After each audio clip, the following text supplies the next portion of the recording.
let's get this rolling in 5, 4, 3, 2, 1. Happy New Year. Stay fit, keep sharp, make good decisions. Oh, good. Okay.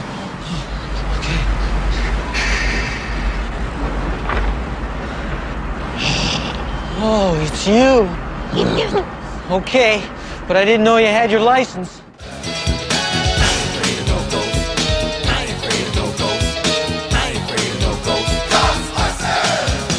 Hi, welcome to a special edition of Mars on Metal. We're sitting here talking with Robin Shelby of Ghostbusters 2 fame. She was the actress that was under the suit. So, first question I wanted to ask you. You were in Ghostbusters 2, but not Ghostbusters 1. Could you extrapolate on the process of what had happened? Yeah, in Ghostbusters 1, I was still in high school in Ghostbusters 1. So I was just a little one, basically. And then in Ghostbusters 2, I worked on a movie called Willow at Industrial Light and Magic, and it's like a year prior to Ghostbusters 2. And they had remembered me from the couple days that I worked with them, and they asked me to audition for a project, which I didn't know what I was auditioning for when I got called in, and it was for Slimer for Ghostbusters 2. And that's kind of how I got the job. So I got pretty lucky. I was the right person at the right place at the right time. That's fantastic. Cool. That's fantastic. Would you mind sharing a funny story from the set of Ghostbusters 2 for our amusement? I think, this is probably my most vivid, fun memory. Bill Murray came in. He was doing some looping at Skywalker Ranch, which is their sound place. And he came on our set because he's curious. And Ivan Reitman, the director, came on our set that day to kind of talk about what they wanted out of our shoot at ILM. And at the end of the day, I think it was a Friday, at the end of the day, Bill Murray brought in drinks and a DJ, and everybody hung out, and we had basically like a little party on the set with Bill Murray, and it was awesome. He looked very like random. Such a fun guy. He is as nice as you would think. I mean, my impression of him, now, I just basically hung out with him for a few hours that day, but he could not have been more fun, more just honest and random and just funny. He was great. He was really wonderful. Right. He appears that way in his roles. It really comes through to me that he is just as nice as he could possibly be. Kind of what you see is what you get. Yeah, exactly. And I like that in a person. I really, really Thank do. you. I'm going to ask you, what attracted you to begin a career in acting? If I'm being quite honest, it's like when I was about 15, my parents were going through a divorce, and I was looking for an outlet. And I loved being creative. I was very hyper, as I still am now. And there was a community theater down the street that had a children's theater department, and I went down and I got hooked from the very second I walked in the door. That's cool. kind of like it started, and then it just grew from there. By the time I was 16, 17, I was doing professional theater near San Francisco in the Bay Area. Wow, I don't think a lot of people know that you are also very prolific with your stage acting as well. Done a lot of musical theater. That's kind of how I got started. Yeah. I think my favorite show, I actually did a production of Annie with Joanne Worley in San Jose at the Center for the Performing Arts. It was amazing. It was so much fun. It was like a dream show, working with some amazing people, and it was great. Fabulous. What is your process to prepare for a role? Probably the first thing, especially for an audition, is just going over and over it, making choices. You look at the script, you have what they call sides, which is like a scene. Mm-hmm. You generally don't get the whole script. You'll get like a couple of pages that your character's in, and you have a day or two to kind of prepare. And I just have to immerse myself in it. It's just repetition. It's looking at it over and over, trying to memorize it as best I can, and just making decisions based off what I see on the page. And then hopefully those decisions are close to what they're looking for. Right. And so that's basically spending a lot of time with the script. And if it's really involved, I'll work with a coach for a day or two. But generally, the things I'm auditioning for, it's like 3, 4, 5 lines on different TV shows that you might see. I just auditioned, probably my most recent audition for a TV show called American Crime. And again, that was like, a couple pages of dialogue, nothing too, heart-wrenching to look at and try and absorb, but it did take a couple of days of just living with it and just feeling comfortable with it. That after a particularly taxing role, that it takes a time for you to decompress, so to speak. A little bit. Like there's a scene that I do for some workshops that I go to, and it's very emotional, and it might take a few minutes of just getting myself out the building, taking a walk, or just a breath of fresh air, because it takes a lot of energy to kind of go there, and comedies are a lot of fun. Generally, it's hard work because timing is like so important in comedy, obviously. But with drama, it's just you kind of have to put yourself in a mind frame that might not always be the most pleasant that you have to go to get there. But I do love drama. I mean, I've recently just fallen in love with that process of getting a dramatic scene and just immersing myself in it. I love it. I would look forward to seeing that side of you portrayed. That would be absolutely fantastic because you're hilarious. Thank you. You're so and I sweet. think that you would do very well in that area. What is the hardest role you've ever had, and why was it the hardest role? I'd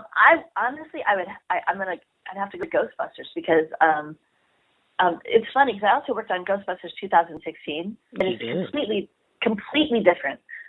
Like for Ghostbusters 2, I was an actress in a costume for 6 weeks, basically sweating like crazy, working 15-hour days. Right. 16-hour days. It was like physically taxing. And then I go to playing the voice of Lady Slimer, which is a couple of hours in an air-conditioned booth, and which is completely different. But both, like, I'm honored to be part of both of them. They're just so different. It's such on a different spectrum, the two of them. So it's pretty crazy. But like I said, I know I'm a lucky girl. I really do. Well, I don't think all of it was luck. I think that you had a lot to do with the fact that you got these roles. Okay. Your most fun role? My most fun role was working with my husband in a production. There's a musical. It's called I Love You, You're Perfect, Now Change. And if you ever, for all your listeners, if you ever get a chance to see a good production of this, it is brilliant.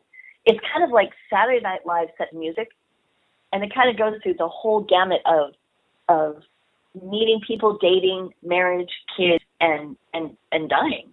It kind of goes through the whole spectrum of like the cycle, basically. But it is so funny, and I got to work with my husband on that, and it was so much fun and an honor to work with him. We had such a great time. So I'd have to say that was probably my most fun I've had doing any role.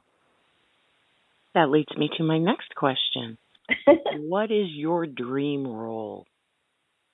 Who would you like to work with the most, and why? And this can be anybody you want. I gotta say, one of my favorite actors on the planet, and this is, I think a lot of people have a lot of respect for him, is Tom Hanks. He is fantastic. I love him. I love him. It'd be a dream to work with somebody like that. And I always think, as an actor, to work with somebody who is so amazing and better than you, it brings you up. It kind of lifts you up to their level a little bit. And so I always enjoy working with people who are one step ahead of me, because it just kind of, you can only improve when you work with people who are ahead of the game. Right. So, but yeah, that would, oh my gosh, I'm talk about starstruck. I don't know how I'd react if I got to meet him. I think I'd have to get like 10 minutes of just being, a complete babbling idiot. Give me 10 minutes. The real Robin will return, and I will be with you shortly. But just bear with me. I understand. I almost was like that meeting Bill Murray, because he's another person I've always loved him from his SNL days on. Right. I remember these as well. I don't think that we're that far apart in age, so what you remember, I remember. Yeah. I won't tell you how old I am, but that's okay. It's all good. Hey, I'm 45. I'm going to be 46. I'm very proud of it. We are pretty close in age. That is true. And we look But good. we're looking good, girl. We got to keep on doing what we're doing, right? Indeed, we do. But yeah, it's so wonderful to hear that someone as seasoned and professional as yourself suffers from the same disease. I call her fangirl. I still, you know what? Yes, I do. Absolutely. There are just some people that you watch your whole life. You've laughed with them, you've cried with them, you respect them. Yeah, it is a little, it does is off-putting to meet somebody that you just idolized for so long. And Bill Murray was one of them. And there's a videotape of us meeting on the set, and I think I look like just a babbling schoolgirl in it. Oh, I will put that on the website for people to partake of and I too will console myself in saying, look, if she goes a little fangirl from time to time, okay. I don't feel quite so badly about doing the same for because I can be as professional and as in control as anybody else, and then you'll hear her creep out. You need to own that fangirl, that fanboy inside you. For anybody out there that goes fangirl or fanboy, it's okay. It's all good. Yeah. It's a lot of fun, though, to be in this industry. And I would imagine that motivation is a huge, important factor. What would you say your motivation is to get up and continue to do what it is that you do day in and day out? Because we all know it's not always a nice time out there in Hollywood. No, you hear a lot of, and I tell people, they'll say, I want to get into acting. What's your advice? And I'll say, if you could think of anything else that will make you happy, do it. But if you can't, then go for it. Don't take no for an answer. Don't let people cannot do it, and just dive into it. And you have to love it, because you are going to hear, probably, to be realistic, like 90 no's to one yes. And that's, I'm not exaggerating. I mean, it's a lot of people slamming the door in your face, and you have to pick yourself up. Usually, almost in most situations, it's not personal. It has nothing really to do with you. It might be you have brown eyes instead of blue. You're 5 feet tall instead of 6'1". It could be a million things that are really kind of out of your control. Right. So you would have to have a very good, tight head on your shoulder to be able to take the rejection and not make it personal. You do, and you have to have people that love and support you, that can kind of carry you through it a little bit. I have a husband that I think believes in me more than I believe in myself. Oh, that's a blessing. And vice versa. My husband is extremely talented, and I love being able to believe that in him and support him and know that he's very good and he deserves to be working as well. And we have that system of, we're honest with each other. I don't blow sunshine. If he does a scene or something, if he looks at me and says, well, how did I do? And if it's something that went wrong, I'll say, well, I know I've seen you do better. And I'm not going to lie to him, but at the same time, we really believe in each other. And I think that's gotten me through a lot. It really has. That's wonderful to have that kind of support system in place, because you hear the horror stories. It isn't always so. But you seem to be taking everything with wonderful class and aplomb, may I say. Thank you. I appreciate that. Thank you. Speaking of advice to actors, and your first advice saying, run, don't walk, run away. What was your plan B? I remember when I was like 7 or 8, my mom told me, learn how to type. If you can type, you can pretty much get a job anywhere, anytime. And in high school, I typed about 65 words a minute, which isn't great, but it's competent. It's like I could definitely. Well, your fingers are turning nice and yellow from the warmth of them passing over the keys, but they're not red hot like some of the typists that I've known. Exactly, it's fast enough to get like word processing jobs, but I learned how to type proficiently, but I didn't really I didn't want to get a totally safe plan B, because I know people that have a lot of plan Bs tend to feel safe and rest in those plan Bs. Right. And I knew what I wanted to do. I had a path. I knew where I wanted to go. And I knew I had to support myself, but at the same time, I didn't want to immerse myself into a job that's going to take away my focus. So I didn't say, like, go to college for nursing and say, okay, I'm going to be a nurse as my plan B. Right. Because that just, I always knew what I want to do. And So I didn't really have a major plan B, just kind of a little bit of a safety net that I could do something to support myself. Understood. My mother forced me into nursing school. It was a train wreck. It was a train wreck. Although Why? I Why was do, it a train wreck? well, there's one thing, it's one thing to be a natural caregiver and person of service, which I feel like I am. If somebody needs something, I'm the first person right there asking, what can I do to help? Can I do anything for you? And my mother seeing this and also coming from a very long line of medical personnel herself, saw this characteristic in me and said, well, let's channel that into nursing school. Hugging somebody, wiping their tears, bringing them something to drink is far different than putting a needle in their vein or having to do pericare on a gentleman who is like 900 years old. It's a very different ball of wax. So I thought, it's no for me. I go bye-bye. I totally get it. So I went to medical billing, and I didn't have to have as much contact in that particular fashion, but I did have, loving, caring contact with patients as I got their procedures and surgeries all pre-certified from the insurance companies and whatnot. So I was still tapping into that. Well, fabulous. Thinking over your career, Miss Robin, what do you feel your greatest accomplishment has been so far? Probably staying sane throughout everything. I'd have to say, not going crazy, because it's I think it's easy to do in LA sometimes. I think just keeping my head on straight and keeping focus has been my greatest accomplishment.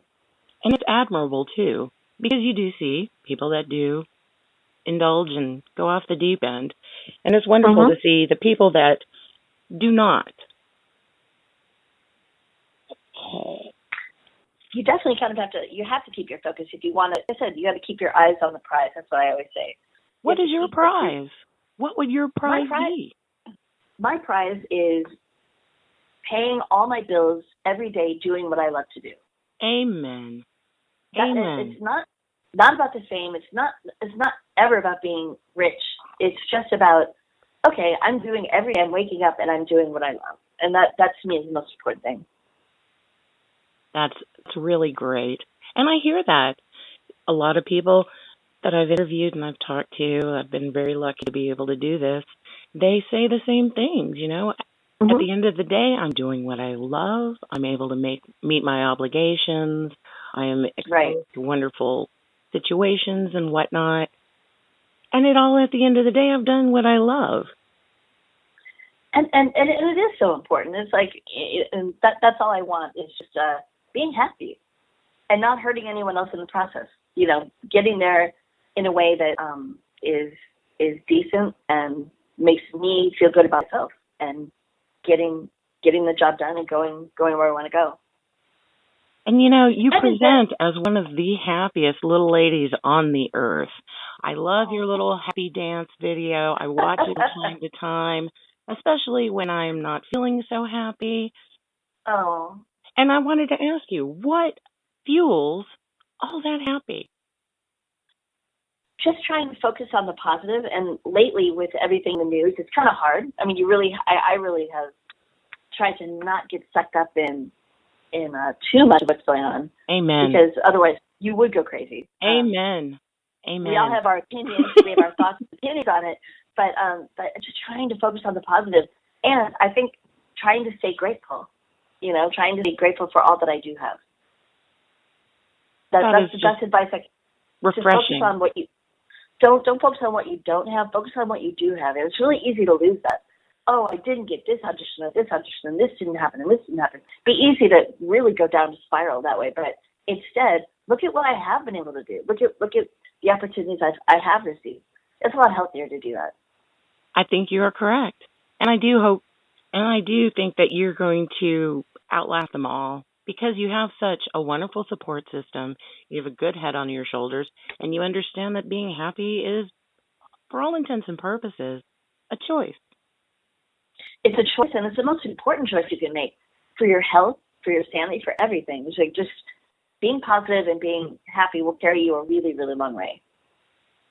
Excellent. What was the last movie that you went out to see?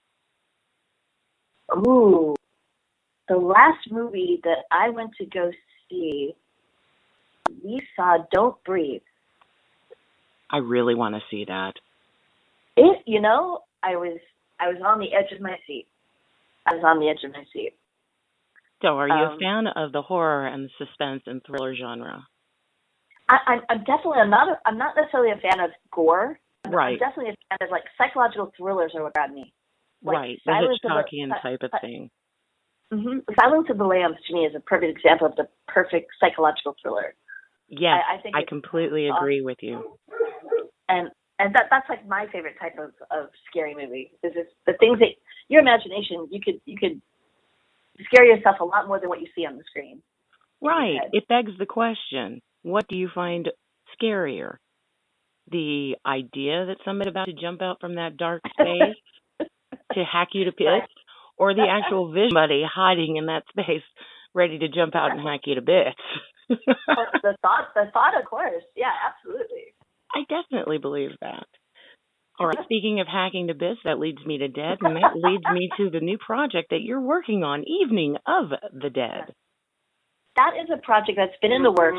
It's going to be it's a filmmaker in Scotland, actually, and I'm hoping that they're still funding, putting it together. But I'm cast as an American tourist in this film. I can't talk too much about it because it's their Right. idea, and I wouldn't give it away. But it's basically a zombie apocalypse kind of film, which Now that's a dream I've never done. project. That to me, I've never done anything like it before, and it would. I hope it all comes to fruition because it would be so much fun to do. I think. But I love in the the meantime, zombie genre. I am an aficionado of the mythology. Ever since the father of the genre made the first movie, it has been one of my personal favorites. So I will definitely be on board waiting for that with bated breath. Oh. So, what is your favorite zombie film then? Okay, so I really enjoyed 28 Days Later, and I'll tell you why. Ooh, The reason why I enjoyed it so much is because it was the first of its kind to focus on the rage zombie. oh, It only okay, took seconds for them to transform. At that point in the zombie genre, to my knowledge, it only okay, took them seconds to transform, and they had full mobility. They weren't these mindless, slow walking ghouls. These were right. people that were transformed in seconds and were on your butt in seconds. So the fear factor was raised exponentially. I love it. Okay. So yes, we can talk zombies all day long. I need to see. I've not seen that film, but I need to see it. I've heard a couple people talk highly of that film, so I want to check it out. Yes, my daughter and I, we also work in a haunted house for 6 weeks every year. And I we love do a it. lot of zombie makeup. We do a lot of acting classes. So, feel free to tap us on the shoulder if you have any questions. We'd be most happy to help. I'm going to keep that in my back pocket. Definitely remember Absolutely. that. Thank you. Absolutely. I appreciate No. that. Hey, so are you in pre-production for this particular movie? Is Not there at this talk? point. We're kind of waiting to get word from them as far as the next step. We are in pre-production with a new web series that my husband and I are producing. Excellent. And it's going to be, we're hoping to shoot in the next month or two, in the next 2 months for sure. And I will definitely put that on my website when it comes up. But it's basically going to be kind of like a cop stakeout kind of idea. I like that idea. And I think it's going to be comedy. It's definitely going to be a comedy, and which I love. And so hopefully it'll be something fun and new that we get to. It's fun to create your own stuff and put it out there. I really enjoy that aspect of it. I'm not a huge fan of producing, which takes a lot of paperwork and time, and especially when you have to deal with the union and calling them, get everything approved, and then everybody's schedules has to come together. The people that are running the camera and the sound, and everybody has to be on the same page, and that's what a producer does. You kind of have to bring everybody together. It's not an easy job, but it does not seem like it would be an easy position. But then again, it doesn't seem like anything of merit is an easy gig. I respect producers so much more now. After and I'm doing it on a super small scale when we're doing our web series. I like producers of like big budget films. I don't know how they do it. I really don't. It's immense. It's so huge. But like I said, I respect it because it's a lot of hard work. My uncle is actually a producer, and he produced a slasher flick from back in the early 80s. You might be familiar with it. It's called House on Sorority Row. And it was directed by Mark Rossman. And my Uncle John, he was the producer. So from a very young age, I was hanging out with producers and didn't even realize it. I just knew that he'd come and visit us in the holidays with my aunt. They would show us all these neat things. I'm like 8, 10 years old thinking, wow. Exactly. Wow. That's exactly what I was thinking.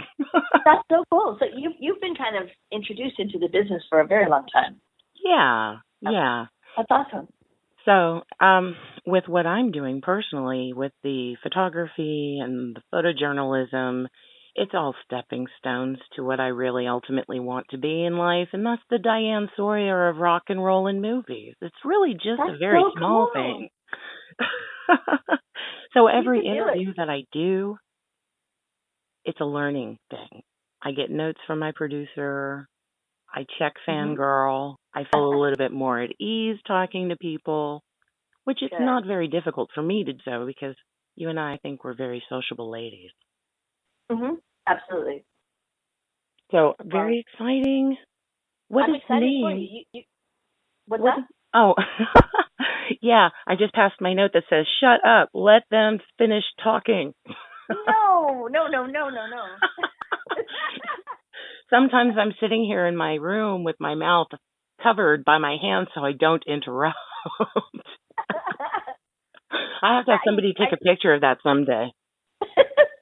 Yes, please. I want to see it. You need to post it if you do. What was the name of the project that you're working on with your husband, the web series? Definitely. The title is a working title right now. It's not what we're going to end up with. We're basically calling it Police Car, but it's not what it's going to be. Okay. It's definitely a placeholder, but you can always, like I said, my website is robinshelby.net, and I post all the stuff that's coming up, whether it be a convention, a film project, anything I'm doing, I'll post news there, so you can always check that out. Any movement on Dragon Con? You know, I've just, if you're listening, Dragon Con, okay, I made it very obvious that I really, really want to go this year. Do you hear us, Dragon Con? Do you hear us, promoters? Houston, you know you host Anime Matsuri. Every con on earth comes through Houston. Somebody out there has to know somebody that can get Miss Robin Shelby to Dragon Con. So let's do this, Houston. I'd love to, and I know there's like the big parade and all the biggest collection of Ghostbusters that show up together to celebrate. I so would love to do that. I love connecting with the people and the fans that I've been talking to forever online. It's always so much fun for me to go to a new city and meet the people that I kind of already know. Or the people that they've grown up with you. Oh. You know? I kind of feel the same way. I feel exactly the same way. And you forge relationships and friendships, and then it's actually the first couple of conventions that I've done, I've walked away with people that I know I'll be lifelong friends with. So it's not just a convention, you know. It's definitely more than that. It's a reunion. In a way, absolutely. I would think of it as a lot as a reunion. Absolutely. How much fun! Well, I look forward to you coming to Houston and taking control of Stiletto Broadcasting for a day. Oh, your fans are going to love me. Wait till I get a hold of the studio. We will love to have you in the cat cave. That's what we call home base. It's the cat cave because I love it. Our intrepid leader, we call her Catzilla. And I That's think that great. you two would hit it off famously because she's just as sparky and just as bright as you are. I'm looking forward to it. Just have some coffee and we'll be bouncing the walls. It'll be great. Indeed. Indeed. And I am a coffee junkie. I took my Me cold press too. coffee. I took my cold press brew coffee and I threw it in my Ninja with a half a pint of chocolate swirl ice cream and a crushed up cornetto and Uh-huh. whipped it up. It was just as good as you might think. Yeah, we're definitely going to get along just perfectly. That's all I can say. I'm a huge coffee freak. Coffee and sushi are like the two things that I live for. Yeah, I know So, about the sushi. I I admire the sushi love. There's a place everybody around knows. the corner from my house. Fantastic. Oh, good. What's it called? Shogun Sushi. It's a Japanese restaurant. It's called Shogun, and it's Ooh. gorgeous. It's just gorgeous. Their bento boxes are just beautiful. We ended up spending so much money going out to our local sushi place. We're like, we have to figure out something else. And it's just, I recommend this for anybody. And I'm going to give them like a free plug, but it's called a sushizi. And it looks like a little barrel, like a little tube. And you can I make have seen this. your own sushi. It's amazing. We love it. We make our sushi like 3 nights a week, and it's a fraction of the cost of going out. And What is your favorite roll? Probably the Alaskan, which is like California roll, which is crab, cucumber, and avocado in the roll, baked with baked salmon on top. So you make so good. You make the California roll, and then you put the salmon on top, and you put it in the broiler for 6 minutes, and then boom, you have a lot. And then you drizzle it with eel sauce. Oh my goodness! It's just, but and now we can do that pretty much whenever we end up spend, all of our money on sushi. So it was a lifer to get it. I ordered it on Amazon right away when I saw it. I'm like, I have to have that. I'm gonna have to check that out.